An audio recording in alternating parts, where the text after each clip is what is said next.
অবশেষে বিচ্ছেদ হলো আবু তাহা মোহাম্মদ আদনান এবং সাবিকুন নাহার সারার। এমন একটি বিচ্ছেদ পুরো বাংলাদেশের সকল স্বামী স্ত্রীর হৃদয়কে নাড়া দিয়েছে। এই জন্য যে সাবিকুন নাহার সারা তার স্বামী মোহাম্মদ আবু তাহা আদনানের জন্য যেই পরিমাণ কাকুতি মিনতি করেছে, যেই পরিমাণ কান্না করেছে, তার গুম হওয়ার সময় তাকে ফিরে পাওয়ার আশায় সেই স্ত্রী আজকে খোলা কবুল করেছে উপস্থিত মুরব্বীদের সম্মুখে। আপনারা জানেন আবু তাহা মোহাম্মদ আদনান এবং সাবিকুন নাহার সারার দীর্ঘদিন ধরে পরকীয়া সংক্রান্ত বিষয়ে এক চরম বিচ্ছেদের সম্মুখীন এবং চরম বিচ্ছেদের ঘনঘটা কালো মেঘ দেখা যাচ্ছিল। সেটা এখন বাস্তবে রূপ নিল। তাদের মুরব্বীরা একসাথে বসে আবু তাহা মোহাম্মদ আদনান সাবিকুন নাহার সারাকে খোলা তালাকের প্রস্তাব দেয় এবং সাবিকুন নাহার সারা সেটা সাদরে গ্রহণ করে। এবং আপনারা অনেকে ছড়াচ্ছেন যে 8 ভরি স্বর্ণের বিনিময়ে নাকি সাবিকুন নাহার সারা আবু তাহা মোহাম্মদ আদনানকে ছেড়েছে। এই তথ্যটা সঠিক নয়, বরং সাবিকুন নাহার সারা আবু তাহা মোহাম্মদ আদনানের একটি প্রতিষ্ঠিত প্রতিষ্ঠান জিন্নুরাইনে তিনি বিভিন্ন সময় 5 ভরি স্বর্ণসহ আর অর্থ দিয়েছেন।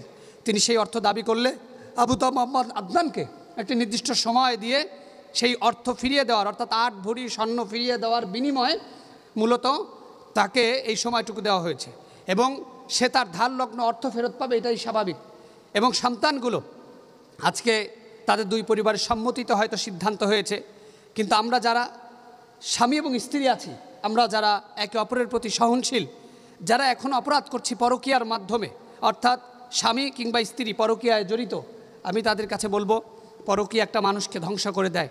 পরকীয়া পৃথিবীর সবথেকে নিকৃষ্ট আর ভয়ঙ্কর একটা জিনিস, যা আমরা হয়তো অনুধাবন করি আমাদের জীবনের অনেক কিছু শেষ হয়ে যাবার পরে। আমরা যদি লজ্জিত হই, স্রষ্টার কাছে অনুসূচিত হই, ক্ষমা চাই, হয়তো আমাদের পরিস্থিতি একটা সময় ঠিক হবে। অপরাধের এই বিশাল পারকতা থেকে আমরা ফিরে আসতে পারবো যদি আমরা আমাদের জায়গা থেকে অনুসূচিত হই। এই পরকীয়ার শাস্তি সাল্লাল্লাহু আলাইহি ওয়াসাল্লাম অনেকগুলো বলেছেন, কিন্তু একটা বলেছেন যা দুনিয়াতে পাবেই।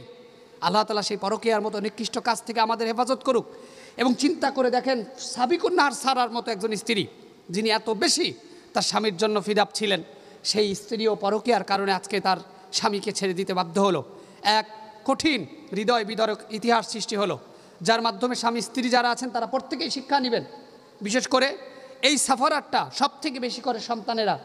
স্বামী তালাক হয়, অন্য কোনো নারীকে বিবাহ করে, স্ত্রীর তালাক হয়, অন্য কোনো পুরুষকে বিবাহ করে। মাঝখান থেকে যে সন্তান, তারা তাদের বাবা মায়ের আদর স্নেহ ভালোবাসা থেকে বঞ্চিত হয়। সুতরাং পরকীয়ার মতো ঘৃণিত কাজ, বিচ্ছেদের মতো ঘৃণিত কাজ, আর তালাক হচ্ছে ইসলামী শরিয়াতের একদম সর্বনিম্ন স্তর। সাল্লাল্লাহু আলাইহি ওয়াসাল্লাম বলেছেন একদম কোনো উপায় না থাকলে সেই তালাকটাকে বৈধ করা হয়েছে।